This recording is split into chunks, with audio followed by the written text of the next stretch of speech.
위기라고 합니다. 경제도 위기, 가정도 위기, 자녀도 위기, 국제 정세도 위기, 기후도 위기입니다. 건강도 위기, 미래도 위기, 교육도 위기. 우리가 생각할 수 있는 모든 주제 다 위기라고 이야기합니다. 위기가 아닌 것을 찾기 어렵습니다. 지난 주 중에 신문에 기사가 났습니다. 서울에 거주하는 청년들도 위기라고 합니다. 청년들이 서울에서도 외롭다는 기사였습니다. 서울에 거주하는 19살에서 39세 남녀 미혼 청년들의 숫자가 한 2년 전부터 계속해서 한 7, 8년 전부터 계속 줄기 시작했는데 2년 전에는 300만 명 선 이하로 내려갔다는 거예요. 그러니까 서울에 사는 청년들의 숫자가 많이 줄었다, 이렇게 통계를 제시하며 이야기하고 있는 것이, 혼자 사는 청년들이 기초생활 수급자가 늘어났답니다. 청년들도 경제 위기를 맞았습니다. 고시원이나 오피스텔 같은 좁고 열악한 곳에서 생활하는 청년들이 많이 있습니다. 서울이 지방보다 일자리가 많고 살기 좋을 것이라는 생각은 착각이다 하고 그 기사에 그대로 적혀 있었습니다. 청년 1인 가구가 늘어나면서 혼자 사니까 제대로 먹겠습니까? 간편식, 배달음식, 불규칙한 식사 제때 안 먹는 거예요. 그렇기 때문에 건강이 악화되었다 하고 적혀 있습니다. 그래서 청년들이 고혈압, 당뇨와 같은 성인병에 이미 노출되어 있습니다. 서울에는 사람이 많이 살아서 청년들이 만남의 기회가 많을 것 같지만 오히려 가족들과도 떨어져 있기 때문에 혼자 밥 먹는 사람들이 많이 있다고 합니다. 그래서 외롭답니다. 밤늦게까지 유튜브를 시청해도 누구 하나 잔소리할 사람이 없기 때문에 계속 유튜브 보다가 잠을 못 자고 그러다가 불면증에 시달리는 청년들이 많이 있답니다. 청년들의 마음 건강은 더욱 심각합니다. 외로움, 우울증, 절망감을 호소하는 청년들의 숫자가 월등히 높고 또 계속해서 높아지고 있다고 합니다. 더 적나라한 매우 암울한 통계도 있지만 제가 지금 이 시간 강단에서 말씀드리기 어려울 정도로 청년들의 마음은 매우 아픕니다. 유튜브 보느라 밤 잠을 못 자는 청년들 어떻게 하면 좋겠습니까? 불면증에 시달리시는 분들, 전국적으로 500만 또는 통계가 여러 가지 있지만 800만, 1000만에 이르는 많은 분들이 불면증에 시달리는 분들이 있다고 하는데, 어떻게 하면 잠을 편안하게 잘 수 있겠습니까? 간단합니다. 새벽 예배 나오면 됩니다. 새벽 예배 나와 보십시오. 밤에 골아 떨어집니다. 내일 또 새벽 예배 나가야 되는데 밤 시간 어떻게 하겠습니까? 빨리 자야죠. 새벽 예배입니다. 잠 안 오시는 분들은 새벽 예배 꼭 도전해 보시기를 바랍니다. 세상에는 소망이 없습니다. 세상에서 소망을 찾으려고 해봐야 빈손으로 돌아올 뿐입니다. 서울에 청년들이 많아서 대단할 것 같지만 서울 청년들 분석한 기사를 보니 서울에 사는 수많은 청년들도 사람이 많이 모여 있다고 해서 소망이 있는 것은 아니었습니다. 소망은 어디에 있습니까? 소망은 오직 예수 그리스도, 오직 예수님께 소망이 있습니다. 예수님 안에 우리의 소망이 있습니다. 출애굽한 이스라엘 백성들은 광야로 들어갔습니다. 말이 광야입니다. 말이 광야지 광야는 아무것도 없습니다. 이스라엘 백성들이 애굽을 떠나 하나님의 인도하심으로 홍해를 마른 땅으로 건넜지요. 그리고 바로 광야로 들어갑니다. 광야는 세상 사람들이 보기에 세상 언어로는 실패입니다. 광야는 좌절입니다. 아무것도 없는데요. 세상에서는 광야를 실패와 좌절로 부릅니다. 그러나 믿음의 사람들은 실패와 좌절을 광야라고 부릅니다. 이스라엘 백성들은 광야를 실패로 이해했습니다. 애굽에 살다가 바로 나왔기 때문이죠. 그래서 그들은 조금만 불편함이 있어도 원망하고 불평했습니다. 악담하기를 서슴지 않았습니다.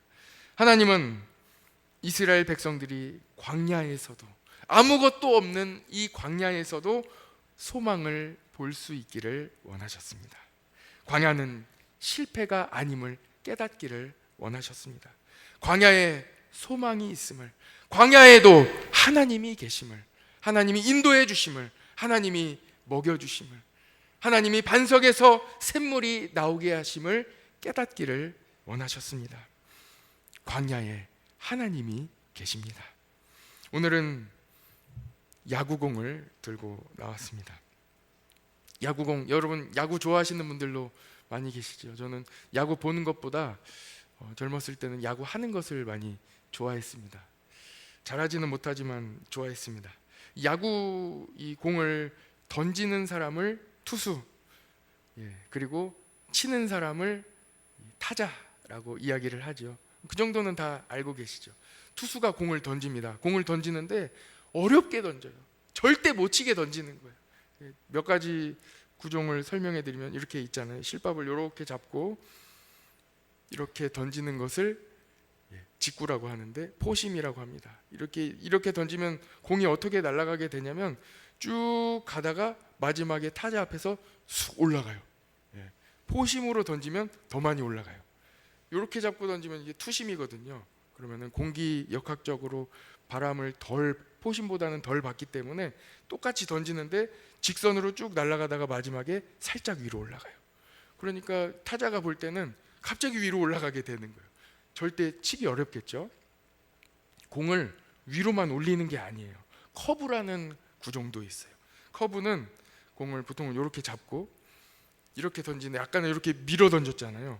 그런데 이번에는 커브는 이렇게 던지는 거예요. 그럼 공이 반대로 돌아가요. 그러면은 마지막에 어떻게 되겠습니까? 공이 쭉 날아가는 거, 똑같이 날아가는 것 같다가 마지막에 뚝 떨어지는 거예요. 방금 전에는 올라갔는데 이번에는 공이 떨어지는 거예요. 똑같이 오다가. 그리고 타자가 치기가 매우 곤란한 어려운 상황, 계속 어렵게 던지는 거예요. 또 다른 구종도 또 있어요. 옆에를 잡고 이번에는 옆으로 이렇게 던지는 거예요. 옆으로 던지면 어떻게 되겠습니까? 공이 쭉 돌면서 날아가다가 마지막에 옆으로 떨어지는 거예요.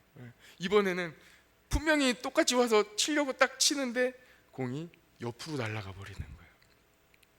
만만치 않습니다. 치기가 만만치 않아요. 투수는 타자가 절대로 공을 못 치도록 어렵게 던져요. 그래서 10번 중에 제일 잘 치는 선수, 어제 다시 한번 통계를 봤거든요. 제일 잘 치는 선수, 그 구단에서, 그 선수단에서 제일 잘 치는 선수가 10번 중에 몇 번 칠 것 같아요? 3번 쳐요. 3번. 10번 중에 3번 치면은 진짜 대단한 선수예요.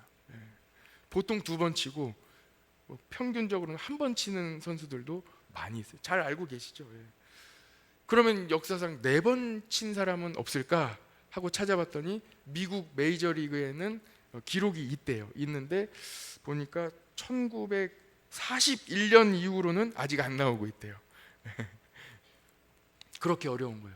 10번 중에 4번 치기는 정말 어려워요. 우리나라에는 없을까? 10번 중에 4번 치는 선수는 없을까 하고 한번 찾아봤는데 기록상으로는 없대요. 정규 시즌이 시작된 이후로는 기록상 없대요. 혹시 제가 잘못 찾았을 수도 있으니까 혹시 발견하시면 알려주세요. 그만큼 어렵다는 거예요. 10번 중에 3번 치기도 어렵다는 거예요. 그럼 반대로 이야기해 봅시다. 그렇다면 정말 잘 치는 선수는 10번 중에 3번을 치는데 반대로 이야기하면 뭐예요? 10번 중에 7번은 못 치는 거예요. 나와서 쳐야 되는데 7번 못 치는 거예요. 그럼 그 선수는 어떻게 하겠습니까?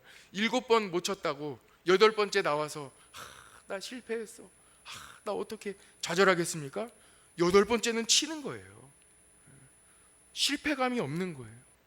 내가 5번 못 쳤어요.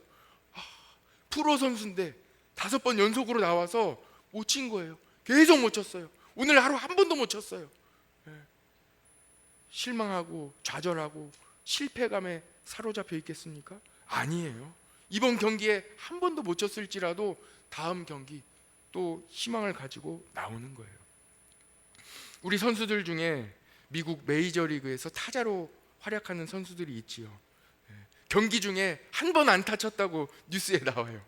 두 번 안타 치면 경기 중에 보통 3번 많으면 4번 나오는데 한 번 안타 쳐도 뉴스에 나오고 두 번 안타 쳐도 뉴스에 나와요. 대단한 거예요. 정말 대단한 거예요. 홈런 한 번 쳤다. 이거는 있을 수 없는 정말 대단한 일이에요. 반대로 이야기하면 못 치는 날이 훨씬 많다는 것입니다. 미국 메이저리그 LA 다저스에 오타니라는 선수가 있습니다. 이 선수는 일본 사람인데요. 투수와 타자를 모두 할 수 있는 선수예요. 자기가 일본에서 활약할 때는 정말 잘했대요. 그래서 한 경기에 자기가 공도 던지고 자기가 또 나와서 또 이 타자로도 활약을 하는 거예요. 한번 생각해 보세요. 내가 공을 던지니 공이 얼마나 잘 보이겠어요. 내가 공을 던지는 사람이니까 얼마나 잘 칠 수 있겠어요? 그렇지 않더라고요. 얼마나 공을 어렵게 아주 곤란하게 던지는지 오타니 같은 선수들도 10번 공 던지면 2번 치는 거예요. 많을 때는 3번 치는 거예요. 7번, 8번은 못 치는 거예요. 어려워요. 못 치게 만드는 거예요. 그러면 한편으로는 이만큼 어려운데 다른 말로 말씀드리면 못 치는 것은 당연한 거예요. 어려워요. 위기 중에 가장 무서운 것이 가정의 위기입니다. 자녀의 위기입니다. 우리 국가의 이 가장 기본이 되는 가정, 이 자녀의 위기가 가장 무섭겠지요. 부부간에 서로 바라볼 때 타율을 낮춰야 돼요. 2번만 잘해도 정말 잘한다고, 대단하다고 생각하고 칭찬해 줘야 됩니다. 그러나 우리는 10번 중에 1번만 못해도 서로 실망하는 거예요. 그러지 마십시다. 타율을 낮추시기 바랍니다. 10번 중에 9번 치는 타자는 아무도 없습니다. 세상에 없습니다. 이할만 해도 10번 중에 2번만 잘해도 대단히 잘하는 선수예요. 마음을 낮추자는 거예요. 오해하지 마십시오. 절대 제 이야기는 아닙니다. 전도할 때도 마찬가지입니다. 포기하지 마시기 바랍니다. 10명 전도해서 10명에게 복음을 전해서 1명 나오면 2명 나오면 대단한 거예요. 대단한 거예요. 평생 우리가 몇 명 교회 전도해서 이렇게 잘 정착해서 우리 성도로 잘 양육할 수 있겠습니까? 쉬운 일이 아니에요. 10명 전도해서 1~2명 교회에 방문만 해도 대단한 열매입니다. 전도한 분이 1명이라도 교회에 정착해서 지금까지 10년, 15년 지난 후에도 열심히 교회에 잘 적응해서 다니고 있다면 하나님의 특별한 은혜입니다.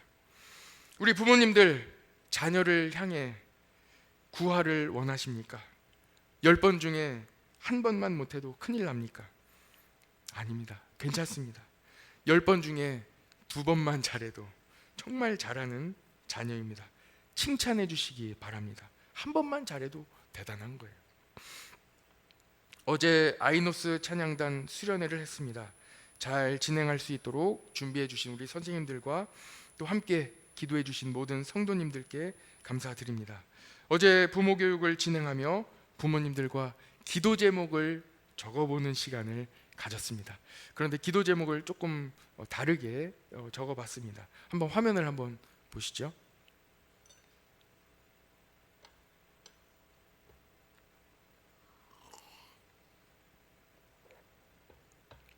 네, 첫 번째로 우리가 한번 적어봤어요. 자녀가 태중에 있을 때, 대부분 다 기억하시지 않겠습니까? 태중에 있을 때 기도 제목을 적어보세요 하고 이렇게 적는 칸을 드렸습니다. 그래서 우리 부모님들이 다 집사님들이 적으셨어요. 자녀가 태중에 있을 때 기도 제목을 적어본 거예요. 그리고 두 번째로 학교 들어가기 전에, 미취학 우리 자녀가 학교 들어가기 전에 태어났는데 아직 학교 들어가기 전에 기도 제목을 적어보세요. 그래서 다 같이 적어본 거예요. 그리고 마지막으로 현재 자녀의 기도 제목을 적어보세요. 그렇게 해서 다 기도 제목을 적어봤습니다. 그리고 조별로 다 기도 제목을 나눠본 거예요. 그런데 크게 다르지는 않더라고요. 기도 제목이 대부분 비슷했습니다. 특별히 태중에 있을 때의 기도 제목은 거의 비슷했어요. 여러분들도 혹시 기억나시죠? 자녀들이 태중에 있을 때 어떻게 기도했는지. 대부분 건강하게 태어나게 해주세요. 감사합니다. 새 생명을 주셔서 감사합니다. 건강하게 태어나게 해주세요. 이런 기도 제목을 적었어요. 여러분들 어떠십니까? 다 비슷하지 않으십니까? 미취학 아동일 때도 마찬가지입니다. 주님 감사합니다. 건강하게 자라게 해주셔서 감사합니다. 우리 자녀가 예수님 성품 닮아가는 어린이로 자라게 해주세요. 이렇게 기도했습니다. 그러나 초등학교에 입학하기 시작하면서부터 기도 제목이 많아지기 시작해요. 건강하게 또 예수님 닮아가는 자녀뿐만 아니라 많은 기도 제목이 추가되기 시작합니다. 기도 제목이 자녀의 본질적인 부분에서 점점 비본질적인 부분으로 확장되어 가는 거예요. 중요한 문제는 아니지만 부모가 보기에는 매우 크게 보이는 문제들을 기도하기 시작하는 것입니다. 자녀들을 향해 10번 중에 9번 안타치는 타자가 되기를 바라며 기도하고 있는 것입니다. 광야, 여러분, 광야는 어떤 곳입니까? 예수님을 믿는 사람들은 광야에서 소망을 봅니다. 벼랑 끝에서 소망을 봅니다. 위기를 기회로 만듭니다. 십자가 고난 속에서도 예수 그리스도의 능력을 경험하게 되는 것입니다. 여러분, 광야에도 이름이 있다는 것을 아십니까? 이스라엘 백성들은 수르 광야라는 곳으로 들어갔습니다. 광야에 들어가 홍해를 건너 수르 광야에 들어가 3일 동안 걸어간 거예요. 열심히 걸어갔어요. 이제는 애굽에서 쌓은 이 물이 다 떨어지기 시작했습니다. 마침 마라라는 지역에 도착했는데 그곳에 우물이 있는 거예요. 사람들이 너무 신난 나머지 달려가서 그 물을 맛보았습니다. 물이 쓴 거예요. 마실 만한 물이 아니에요. 그래서 또 불평하고 원망하고 악담을 막 하고 있습니다. 모세가 하나님께 기도했습니다. 하나님 도와주세요. 우리 마실 물이 없습니다. 하나님께서 주변에 있는 한 나뭇가지를 그 우물에 던지라고 말씀하셨습니다. 그대로 하니 그 물이 달게 되었습니다. 그래서 모든 이스라엘 백성들이 쓴 물이 달게 된 그 물을 다 마시게 되었습니다. 이스라엘 백성들은 쓴 물을 단물로 바꾸어 주시는 마라의 물을 마시며 고쳐주시는 하나님의 은혜를 경험했습니다. 광야는 하나님의 은혜를 경험하는 곳입니다. 모든 쓴 물을 단물로 바꾸어 주시는, 고쳐주시는 은혜가 광야에 있습니다. 우리 인생에도 쓴 물이 있지요. 예수 그리스도의 은혜가, 예수 그리스도가 우리에게로 오심으로 우리 인생의 모든 쓴 물이 단물로 바뀌게 되는 것입니다. 사도 바울은 이 은혜를 경험했습니다. 고난 중에도 기뻐했습니다. 억울하게 감옥에 갇혔지만 감옥 안에서도 기쁨과 감사로 하나님을 찬양했습니다. 모든 쓴물이 단물로 바뀌는 것입니다. 왜 그럴까요? 예수님이 나와 함께 계시기 때문에. 예수님의 나뭇가지가 내 인생에, 나의 쓴물에, 나의 쓴 인생에 들어오시면 나의 모든 인생이 달게 바뀌게 되는 것입니다. 이스라엘 백성들은 광야에서 하나님의 도우심을 경험했습니다. 광야는 하나님의 은혜를, 하나님을 경험하는 곳입니다. 광야는 실패가 아닙니다.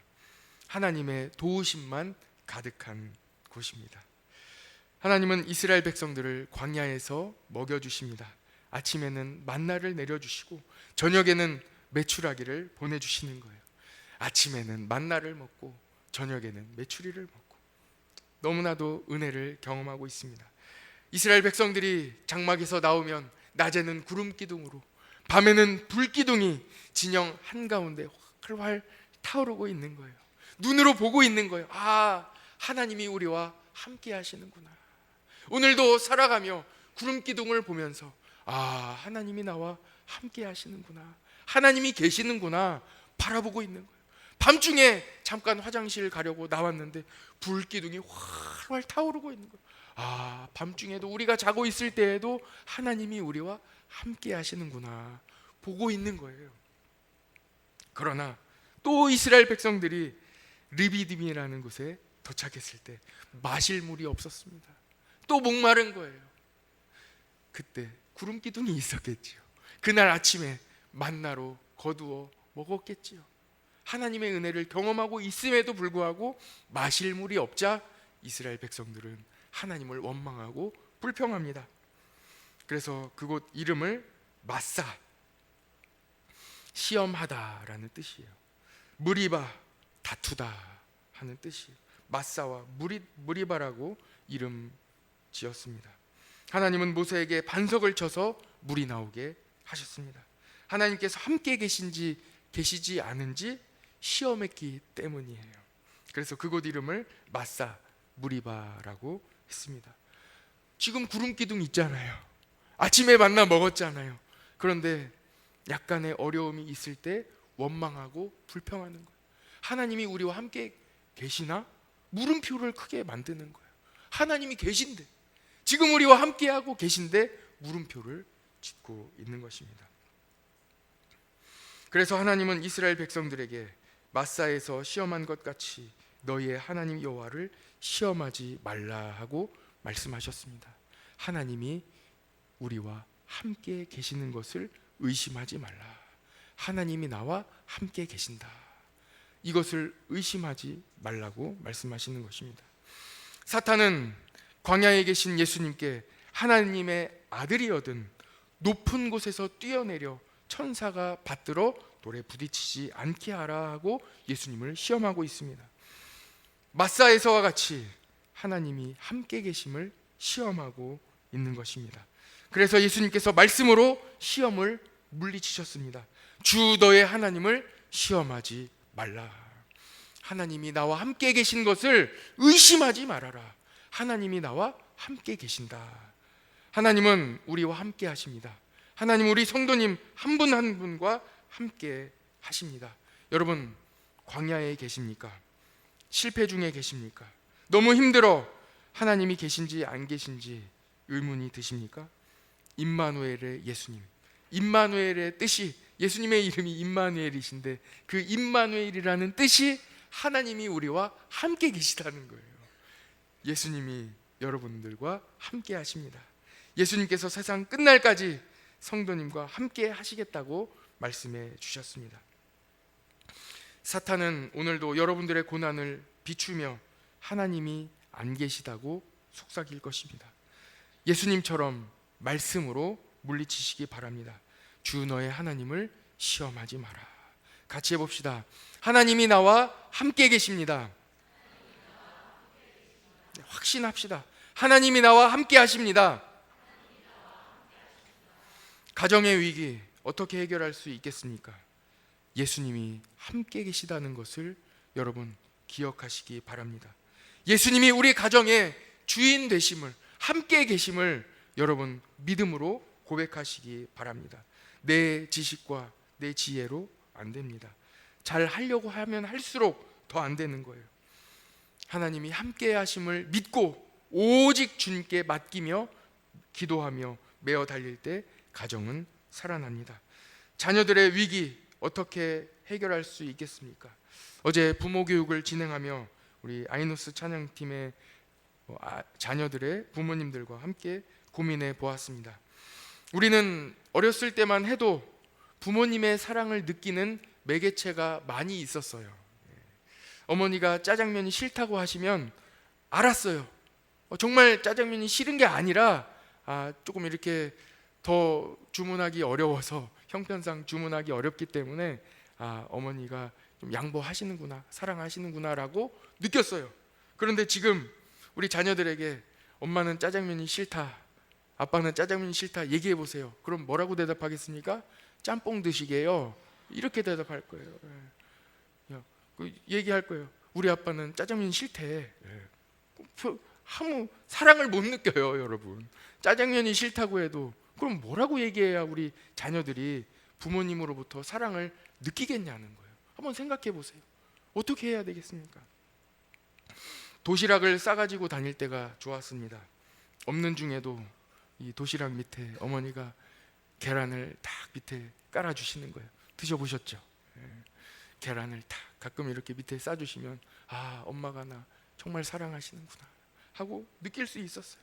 가끔 도시락에 뭐 사랑해라는 어떤 편지라도 하나 적혀 있으면 정말 뭉클하게 도시락 열기가 쉽지 않았어요. 도시락이에요, 도시락. 지금 아이들 급식 먹어요. 도시락 싸줄 수도 없어요. 싫대요, 도시락. 도대체 우리 자녀들에게 어떻게 사랑을 전해줄 수 있겠냐는 거예요. 전해줄 수가 없어요. 좋아하는 거 사준들 사랑으로 느낍니까? 안 느껴요. 더 사달래요. 어떻게 해야 우리 자녀들이 사랑을 느끼겠냐고요. 없다니까요. 한번 생각해 보시고 좋은 방법이 있으면 저에게 좀 알려주세요. 우리 부모님들하고 고민해 봤는데 없어요. 없어요. 어려워요. 이 시대에, 풍요로운 시대에 무엇인가 전해주면서, 무엇인가 해주면서 사랑을 전해줄 매개체가 없다는 거예요. 쉽지 않습니다.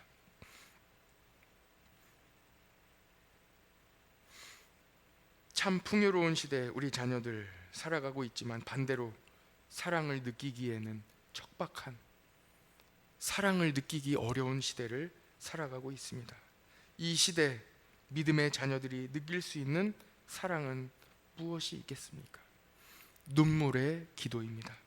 어제 아이노스 찬양단 부모교육 후에 자녀들이 교육받는 자리에 가서 찾아갔어요.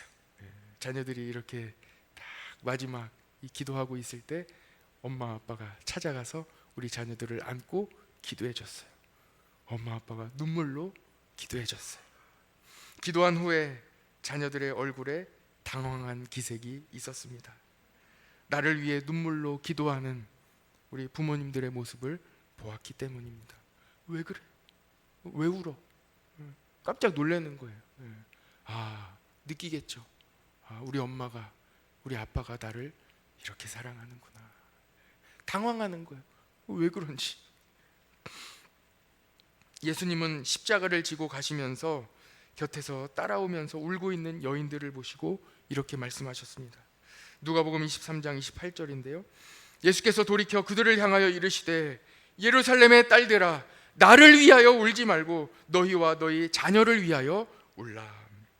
여러분, 가정의 위기, 자녀들의 위기 어떻게 극복할 수 있겠습니까?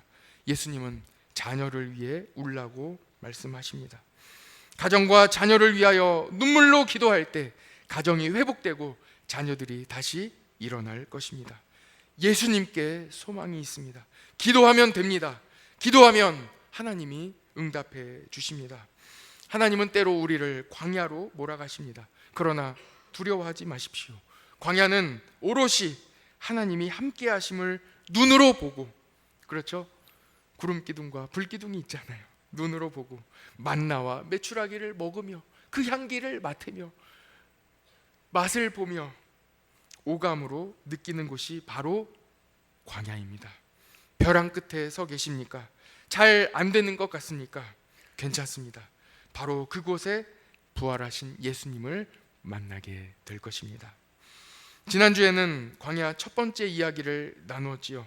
사탄은 예수님을 향해 하나님의 아들이심을 시험했습니다. 사탄은 우리에게도 똑같이 하나님의 자녀임을 시험합니다. 우리는 예수님과 같이 말씀으로 물리쳐야 합니다. 사람이 떡으로만 살 것이 아니요 하나님의 입으로부터 나오는 모든 말씀으로 살 것이니라. 나는 하나님의 자녀입니다. 나는 하나님의 아들입니다. 나는 하나님의 딸입니다. 여러분 꼭 기억하시며 물리치시기 바랍니다. 오늘은 광야의 두 번째 이야기입니다. 사탄은 예수님에게도 패배감을 안겨드리는 거예요. 높은 곳에서 뛰어내리라는 거예요. 천사들이 받아줄 것이라고 유혹합니다. 패배감입니다. 절망감이요. 안 된다는 거예요. 사로잡히는 거예요. 패배감을 이기는 유일한 길이 어디에 있겠습니까? 하나님이 나와 함께 계시다는 거예요. 같이 해봅시다. 하나님이 나와 함께 계십니다. 이 사실을 붙잡아야 되는 거예요. 하나님이 나와 함께 하십니다. 여러분, 하나님께서 여러분과 함께 하십니다. 하나님께서 여러분과 함께 하신다면 어떤 일이 일어나겠습니까? 패배감이 물러나는 거예요. 여러분, 야구 아까 말씀드렸잖아요. 10번 중에 8번 못 친다니까요. 2번 치는 거예요. 2번. 정말 잘하는 사람이 3번 치는 거예요. 안타. 7번 못 칩니다. 패배가 아니에요. 그러나 절망감을 여러분에게 심어줄 것입니다. 그러나 어떻게 하면 이 절망감이 물러가겠습니까? 하나님이 나와 함께 계시다. 그러면 예수님의 부활 승리가 나의 것이 되는 것입니다. 승리하는 거예요. 요한일서 5장 4절 5절에 이렇게 말씀합니다. 무릇 하나님께로부터 난 자마다 세상을 이기느니라. 세상을 이기는 승리는 이것이니 우리의 믿음이니라. 예수께서 하나님의 아들이심을 믿는 자가 아니면 세상을 이기는 자가 누구냐고 말씀하시는 것입니다.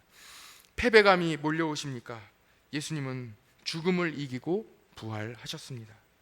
예수님은 어둠 권세를 다 이기셨습니다. 광야는 실패가 아닙니다. 광야는 소망이 있는 곳입니다. 세상이 말하는 패배감에 넘어가지 마십시오. 예수 그리스도의 승리가 여러분의 것입니다. 승리는 내 것일세. 승리는 내 것일세. 구세주의 보혈로 승리는 내 것일세. 저는 19살에 집에서 나왔습니다. 장신대 입학하면서 서울로 갔습니다. 그때부터 학비, 생활비 다 독립했습니다. 아버지가 개척교회에서 목회하시는데 손 벌릴 수 있습니까? 돈 나올 구석이 없어요. 그래서 토요일에는 주로 결혼식에서 첼로 반주를 했습니다. 한 번 연주하면 3만 원, 또 많이 주는 데는 5만 원 주셨습니다. 특히 좋았던 것은 점심 식사까지 할 수 있어서 참 좋았습니다. 반주가 없는 날에는 출장 뷔페 알바도 많이 했습니다. 대학교 2학년 때부터는 일용직 현장 일도 많이 했습니다. 수업 없는 날을 일부러 만들어서 새벽 5시까지 인력 사무소로 갑니다. 기술이 없기 때문에 가끔은 그냥 돌아오는 날도 있었습니다. 하루는 아파트 신축 현장으로 일하게 되었습니다. 신축 현장에 가게 되면 일단 안전해요. 좋아요. 시스템이 잘 되어 있어요. 그래서 아침밥도 잘 나오고 또 좋은 분들 만나서 험하지 않아요. 담배 그렇게 많이 피우지 않으시고 담배를 함부로 현장에서 피우지 않으시기 때문에 일할 맛 납니다. 감사한 마음으로 아저씨들과 아침 먹고 일하려고 하는데 안전화를 신지 않았다고 쫓겨났어요. 아침까지 다 먹었는데 일하지 말라는 거예요. 제가 안전화가 어디 있겠습니까? 그래서 쫓겨나는 거예요. 마침 그 한 주간을 살아갈 돈이 딱 떨어졌는데 일자리에서 쫓겨나니 정말 막막했습니다. 그날 아침 잘 먹고 이제 기숙사로 돌아간 거예요. 친구에게 전화가 와요. 엄마가 밥 먹자. 학교 식당에서 2,500원짜리 친구가 밥 사주는 거예요. 밥 먹어요. 그리고 또 있는데 저녁에 한 선배가 또 전화 오는 거예요. 밥 먹자. 밥 사주는 거예요. 또 밥 사줘요. 얻어 먹어요. 그리고 밥 다 먹었어요. 신학교 밑에 식당이 있는데 계란말이하고 청국장 그때 5,000원 그래서 청국장하고 계란말이하고 밥 잘 먹었습니다. 그리고 헤어지는데 잠깐 오래요. 엄무가 일로 와. 지갑을 열어서 선배 지갑에 3만 원 있었는데 그거 저한테 주는 거예요. 저한테 주면서 책 사보래요. 한 끼 굶을 수도 있는데 그 돈 들고 한강으로 가서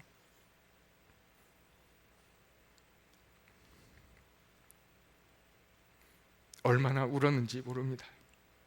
하나님이 밥 안 굶기시는 거예요. 인도해 주시는 거예요. 구름 기둥과 불 기둥이 함께 하시는 거예요. 만나와 메추라기가 함께 하시는 거예요.